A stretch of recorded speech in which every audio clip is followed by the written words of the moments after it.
या रक्तम्बुजवासिनी वाघवलक्ष्मी व्रत कथा आरंभ। या रक्तम्बुजवासिनी विलसिनी चंडाशु तेजस्विनी या रक्ता रुद्रम्बरा हरि सखी या श्री मनोल्हादिनी या रत्नाकर मंथनात् प्रगटिता विष्णु से या गहिनी सा मा पातु मनोरमा भगवती लक्ष्मीश्च पद्मावती। जो लाल कमल के फूल में विराजमान है, जो अतुल्य कांति वाली है, जो महान तेज वाली है, जो समस्त लाल वर्ण है, जिसने लाल वस्त्र पहने हैं, जो भगवान विष्णु की पत्नी है, जो माँ लक्ष्मी सबके मन को आनंद देती हैं, जो समुद्र मंथन के समय सागर से प्रकट हुई थी, जो विष्णु भगवान को प्रिय है, जो कमल में विराजित हैं, जो अतिशय पूजनीय है। हे लक्ष्मी माँ, आप मेरी रक्षा करें। माँ लक्ष्मी व्रत फल की कथा।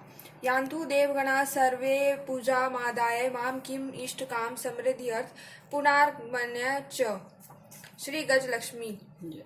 हे गज लक्ष्मी माँ, जगत कल्याण करने वाली, सबकी झोलियां भरने वाली, मेरा भी कल्याण करना। श्री अधिलक्ष्मी। हे अधिलक्ष्मी माँ, जगत कल्याण करने वाली, सबकी झोलियां भरने वाली, मेरा भी कल्याण करना। श्री विजय लक्ष्मी माँ। हे विजय लक्ष्मी माँ, जगत कल्याण करने वाली, सबकी झोलियां भरने वाली, मेरा भी कल्याण करना। श्री ऐश्वर्य लक्ष्मी माँ। हे ऐश्वर्य लक्ष्मी माँ, जगत कल्याण करने वाली, सबकी झोलियां भरने वाली, मेरा भी कल्याण करना। श्री वीर लक्ष्मी माँ। हे वीर लक्ष्मी माँ, जगत कल्याण करने वाली, सबकी झोलियां भरने वाली, मेरा भी कल्याण करना। श्री धान्य लक्ष्मी माँ। हे धान्य लक्ष्मी माँ, जगत कल्याण करने वाली, सबकी झोलियां भरने वाली, मेरा भी कल्याण करना। श्री संतान लक्ष्मी माँ। हे संतान लक्ष्मी माँ, जगत कल्याण करने वाली, सबकी झोलियां भरने वाली, मेरा भी कल्याण करना।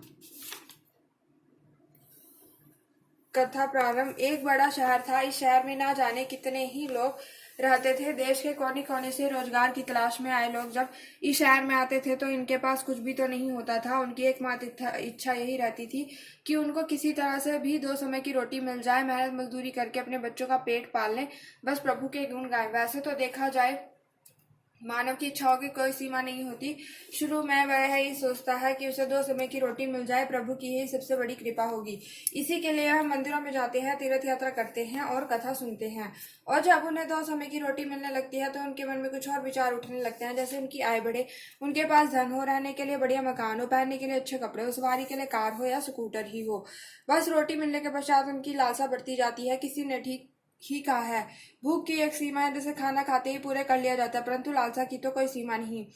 मानव जीवन की भी एक सीमा है। लाखों करोड़ों के सपने, सुख शांति और मौज मस्ती की आशाओं की लालसा करने वाला इंसान यह भूल जाता है कि यह द्वारों से मृत्यु की ओर लिए जा रहा है। मानव जीवन इतना बड़ा कहाँ है जिस पर हम भविष्य का इतना बड़ा बोझ लाद देते हैं। हम काम, क्रोध, लोभ, मोह एवं अहंकार में अंधे होकर उस प्रभु, उस महाशक्ति को भी भूल जाते हैं जिसने इस संसार को जन्म दिया है, जो जीवन देता है और भी मृत्यु भी देता है। कलयुग में तो ऐसा ही होता है।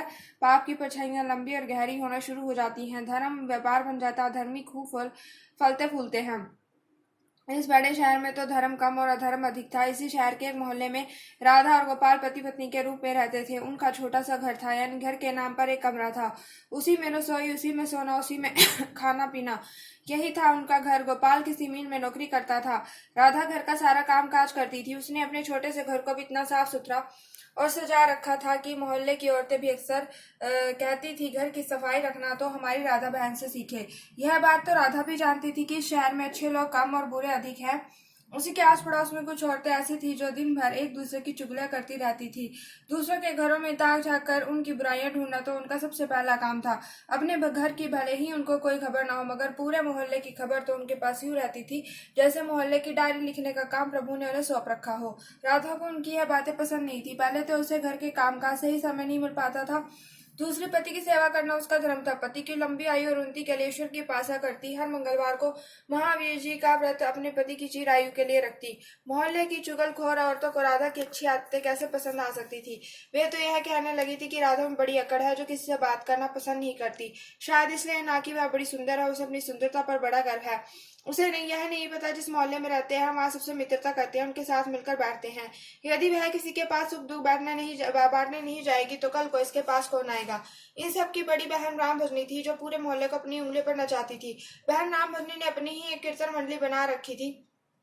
जो घर घर में जाकर कीर्तन करती थी। राधा को ऐसी औरतें बिल्कुल पसंद नहीं थी जो कीर्तन करते समय भी एक दूसरे की चुगलियां करती हों। यही कारण था कि राधा ने कई बार उनको टोकते हुए कह दिया था, देखो बहन राम भजनी, वैसे तो आपका नाम है राम भजनी, मगर मैं आपसे हाथ जोड़कर प्रार्थना करती हूँ कि पूजा एवं कीर्तन करते समय किसी की चुगली मत किया करो। किसी की बुराई करने से तो अच्छा है आप उस समय में प्रभु का नाम ले, इससे आपका जीवन भी सफल होगा और बुराई से बच जाओगी। राधा की इतनी बात सुनते ही बहन राम भजनी को क्रोध आ गया। क्रोध के मारे उसके चेहरे का रंग लाल हो गया। वह कड़क कर बोली, ओ कल की छोकरी, क्या तुम मुझे बताएगी मुझे क्या करना है? अभी शहर में आए 2 साल हुए हैं, गांव का गोबर अभी हाथों से उतरा नहीं और हम शहर वालों को अकल सिखाने लगी है। गवार कही की, देखो बहन, मैं गंवार हूँ या कुछ और, मैं प्रभु भक्ति में पूरा विश्वास रखती हूँ। मैं अच्छी तरह जानती हूँ कि भक्ति में ही शक्ति है। भक्ति ढोल के चिमटे बजाने से नहीं होती, बल्कि सत्य के पथ पर चलने से होती है। ईश्वर का यही सिद्धांत है, यही शिक्षा है, किसी का बुरा मत करो। मैं तो हाजीव आत्मा में रहता हूँ, तुम मेरी तलाश में क्यों भटक रहे हो? यदि तुम सत्य और विश्वास का सहारा लेकर अपनी आत्मा में मुझे तलाश करोगे तो मैं तुम्हें अवश्य मिलूंगा। इस बात को सुनकर वह राम भजनी उसकी साथी सब मिलकर राधा का मजाक उड़ाने लगी। राधा जानती थी ये लोग पाप करने वाले हैं, इनकी पूजा तो केवल ढोंग है, दिखावा है। इनके मन काले हैं, खोटे हैं, इनसे अधिक बोलने का कोई लाभ नहीं। उनकी कीर्तन मुरली खूब धन कमा लेती है, ईश्वर के नाम पर व्यापार, दुर्गा के नाम पर लूट। छी छी, घिन होने लगी थी राधा को इन सबसे। उसने अपने घर में पूजा पाठ करना शुरू कर दिया, इन लोगों से दूर रहने लगी। उधर गोपाल बुरी संगत में पड़कर शराब पीने लगा, जुआ खेलने लगा। गांव से आया सीधा साधा गोपाल शहर के साथियों में ऐसा फंसा कि उसे यह बुरी आदतें लग गई। शुरू शुरू में उसने अपने आप को बचाने का बहुत प्रयास किया, लेकिन जब चारों ओर ही आग लगी वह कब तक बच सकता था? एक मजदूर का वेतन ही कितना होता है? सारा मास मेहनत करने पर जो कुछ उन्हें मिलता था उससे घर की 2 समय की रोटी ही चल सकती थी। मकान का किराया, दुनियादारी, कपड़े लत्ते, यह सब कुछ उस वेतन से ही तो चलता था। लेकिन जब इस वेतन से शराब पी जाए, जरस गांजा पिया जाए, जुआ खेला जाए तो घर कैसे चलेगा? राधा बेचारी बहुत दुखी होगी, अंदर ही अंदर घुलने लगी। पति को मना करती तो उल्टी उसे मार पड़ती, गालें सुनने को मिलती। घर में आकर वह इतना हाय हल्ला करता कि लोगों को उनका मजाक उड़ाने का मौका मिलता। वह अंदर अंदर टूटने लगी, हर समय उदास रहने लगी, अपने मन की आग को शांत करने के लिए आंसू बहाती रहती। इस प्रदेश में उसका कौन था जो उसे सहारा देता? वह तो अकेली पड़ गई थी। आज आकर उसे प्रभु का ही आसरा था। माँ दुर्गा ही उसे सहारा देंगी। माँ लक्ष्मी तो इस घर से रूठ चुकी थी। गोपाल ने घर के बर्तन तक बेच डाले थे। इतने बड़े संकट में भी उसने प्रभु पर विश्वास नहीं छोड़ा, माँ दुर्गा की उपासना नहीं छोड़ी। उसे पूर्ण विश्वास था कि एक दिन माँ उसके सारे संकट दूर करेगी। एक दिन जब घर में खाने को कुछ नहीं बचा था, वह 2 दिन से भूखी थी।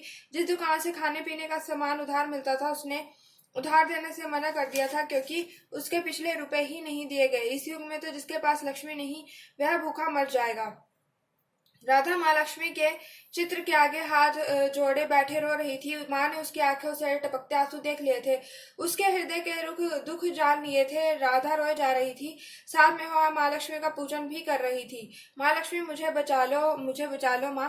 देखो मेरे घर की क्या हालत हो गई है, मैं 2 दिन से भूखी हूँ।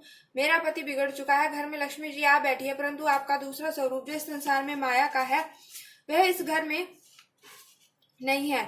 उसके बिना जीवन नहीं। माँ मुझे बचा लो माँ, माँ शक्ति दो, माँ शक्ति दो, माँ लक्ष्मी कृपा करो, इस घर को बचा लो। अब आप ही मेरा अंतिम आसरा हो। तुमने मुझे ना बचाया तो मैं तुम्हारे चरणों में ही जान दे दूंगी। अब तो मेरा है यह अंतिम निर्णय है। यह कहती हुई राधा माँ लक्ष्मी के चित्र के आगे गिर गई। उस समय घंटियां बजने लगी, शंख की आवाज आने लगी। राधा के उदास चेहरे पर अपने आप खुशी की लहर दौड़ पड़ी। तभी उसके कानों में आवाज आई, बेटी राधा, तुम्हारी आराधना सफल हो गई। तुमने इतने बड़े संकट में भी मुझ पर विश्वास नहीं छोड़ा, अपनी श्रद्धा में कमी नहीं आने दी, इसलिए मैं बहुत प्रसन्न हूँ। राधा, एक तो तू पतिव्रता धर्म में उतरी है, अपने पति की सेवा में कोई कमी नहीं रखी। दूसरा, तूने मुझ पर विश्वास नहीं छोड़ा। यह सब तेरी अग्नि परीक्षा ही थी जिसमें तू पूरी उतरी है। जगत माता, मैंने आपसे आज तक कुछ नहीं मांगा, परंतु आज मैं मजबूर हो गई हूँ। आज मैं पहली बार आपसे इस घर की खुशियां मांग रही हूँ।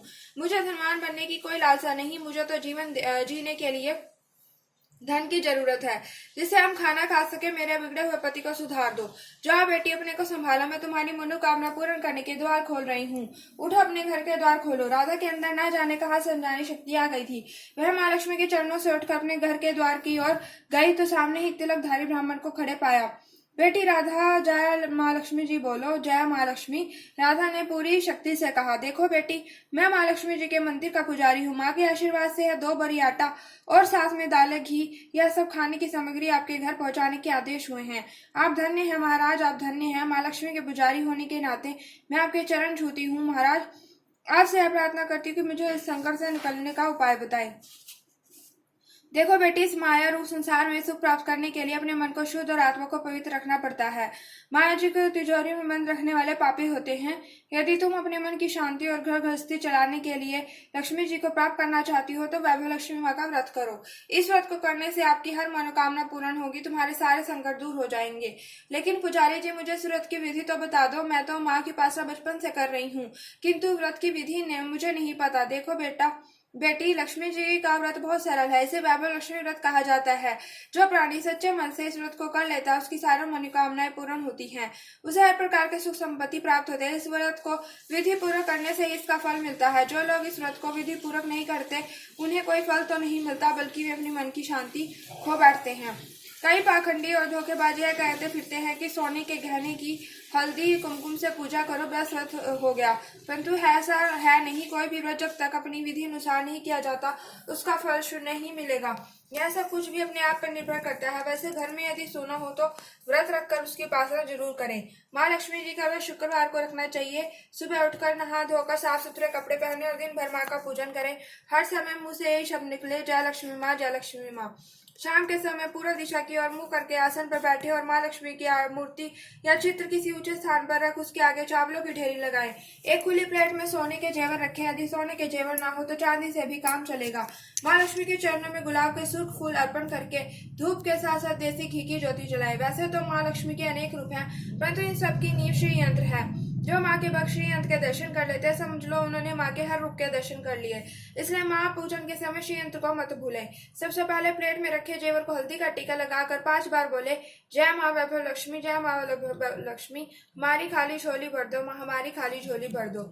इसके पश्चात घी, आटे और चीनी को भून कर बनाया गया प्रसाद, जिसमें केले के टुकड़े काटे हों, माँ लक्ष्मी की आरती करके उस प्रसाद को लोगों में बांटते समय भी आपकी जुबान पर माता लक्ष्मी की जय जरूर होनी चाहिए। यह व्रत निरंतर 21 या 51 रखे जा सकते हैं। सूर्यास्त होने के पश्चात माँ की उपासना करके जब प्रसाद बांट ले तो आप भी भोजन ग्रहण कर सकते हैं। माँ के आगे पड़े चावलों को सब पक्षियों को डाल दे। व्रत रखने वाले हर भक्त के लिए यह जरूरी है कि वह श्री वैभव लक्ष्मी व्रत कथा का पाठ करे और लोगों को भी कथा सुनाए। इससे और अधिक पुण्य मिलता है। यह सारे व्रत जो विधि पूर्वक पूरे हो जाए तो इसके फलस्वरूप प्राणी की हर इच्छा पूरी हो जाती है। माँ लक्ष्मी स्वयं उनका कल्याण करती है। उनके घर में सुख ही सुख मिलते हैं। धन तो आता ही है, परंतु जिनके घर में संतान न हो उनके लिए व्रत वरदान से कम नहीं। जब इस व्रत संपूर्ण होने अर्थात 21वां या 51वां व्रत जब रखे तो उस दिन 7 छोटे बच्चों को घर पर बुलाकर उन्हें मनपसंद भोजन खिलाएं। फिर कन्या का चांदी अथवा गिलट का 1-1 सिक्का दक्षिणा में दे। उस दिन माँ लक्ष्मी की वैभव लक्ष्मी व्रत कथा की 101 या 51 प्रतियां माँ भक्तों को अपने हाथों से बांटे। यदि इतनी प्रतियों की शक्ति ना हो तो 11 तो अवश्य बांटनी चाहिए। माँ की प्रतिमा के आगे बैठ दोनों हाथ जोड़कर उनसे प्रार्थना करते हुए कहें, हे माँ वैभव लक्ष्मी, आपकी और प्रभु की कृपा से मैंने इस व्रत को विधि पूर्वक पूरे कर लिए है, इसलिए हे माँ आप हमारी इच्छा पूरी करो, हमारी मनोकामना पूरी कर दो। माँ हमें सदा सुखी रखना, हमारे परिवार को सुख देना। माँ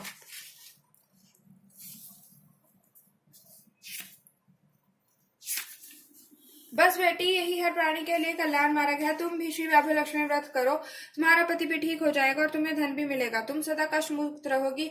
यह कहते हुए पुजारी जी तो चले गए। राधा ने आटे की बोरियां पड़ोसन की सहायता से अंदर रखवा दी, दालों को भी अंदर रखा। माँ लक्ष्मी की उपासना तो कर ही रही थी, परंतु विधि अनुसार नहीं कर पाती थी। आज माँ लक्ष्मी ने उसकी हालत देखकर जो उसकी सहायता किया उसे वह कैसे भूल सकेगी। सरसों उसे ध्यान आया, कल ही शुक्रवार है, मैं कल से ही माँ लक्ष्मी की 21 व्रत आरंभ करूंगी। दूसरे दिन से राधा ने शुक्रवार की व्रत कथा आरंभ कर दी और साथ ही माँ का व्रत रखा। सारा दिन माँ की आरती करती रही। फिर उसने रात्रि के समय श्री वैभव लक्ष्मी व्रत कथा का पाठ करके घर आए पति के चरण छूके से प्रसाद खिलाया तो उसके पति ने उसे प्यार से सीने से लगाकर कहा, मेरी राधा, तुम तो सचमुच देवी ही लग रही हो। मैं ही पापी था जो आज तक देवता न बनकर राक्षस बना रहा, लेकिन आज मेरी आंखें खुल गई हैं। अब मुझे अपनी भूल का एहसास हो रहा है। मैं आज माँ लक्ष्मी के चरणों में बैठकर यह प्रतिज्ञा करता हूँ कि मैं कभी भी शराब नहीं पीऊंगा, न कभी जुआ खेलूंगा, ना ही गंदे और बुरे लोगों की संगत में बैठूंगा। मैं तुम्हें कभी दुख नहीं दूंगा। मेरे देवता, मेरे प्राणनाथ माँ लक्ष्मी की कृपा से आप सुधर गए तो मुझे संसार के सारे खजाने मिल गए। आज मैं कितनी खुश हूँ। माँ ने मेरा उजड़ा घर बसा दिया, मेरा सुहाग मुझे मिल गया। अब मैं 21 व्रत पूर्ण करके श्री वैभव लक्ष्मी व्रत कथा की 51 प्रतियां लक्ष्मी भक्तों को बांटूंगी ताकि उनका भी मेरी भांति कल्याण हो जाए। गोपाल ने अपनी पत्नी का हाथ पकड़कर चूमते हुए कहा, देखो राधा, जिस माँ लक्ष्मी ने मुझे पाप के संसार से निकाल दिया है, मैं भी उनके 21 व्रत रखूंगा, सदा घर में उनकी पूजा करता रहूंगा। राधा ने अपने पति के चरणों में अपना सिर रखते हुए कहा, मेरे देवता और मैं बहुत प्रसन्न हूँ, बहुत ही प्रसन्न। माँ लक्ष्मी की कृपा से मुझे आज नया जीवन मिला। जय हो माँ वैभव लक्ष्मी की जय।